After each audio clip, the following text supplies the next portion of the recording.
राज्यातील 29 महानगरपालिका निवडणुकीला अवघे 4 दिवस शिल्लक आहेत. त्यातच नाशिक महानगरपालिकेची निवडणूक दिवसेंदिवस अधिक चर्चेचा विषय बनत चालली आहे. या निवडणुकीत शिवसेना, शिंदे गट आणि राष्ट्रवादी अजित पवार गट यांची युती लक्षवेधी ठरते.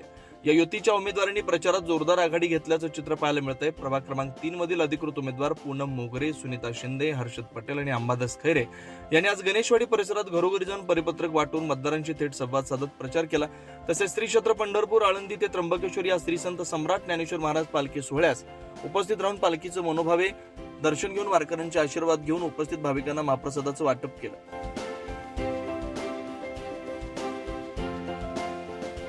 शहरातील ऐतिहासिक आणि धार्मिक वारसा लाभलेल्या या प्रभागाच्या सर्वांगीण विकासासाठी आपल्याला संधी द्यावी असं आवाहन यावेळी या चारही उमेदवारांकडून मतदार नागरिकांना करण्यात आलं. यावेळी नागरिकांनी उत्स्फूर्त प्रतिसाद देत आपल्या प्रभागाचं नेतृत्व ठोसपणे करण्याची संधी नक्कीच दिली जाईल असा विश्वास व्यक्त केला.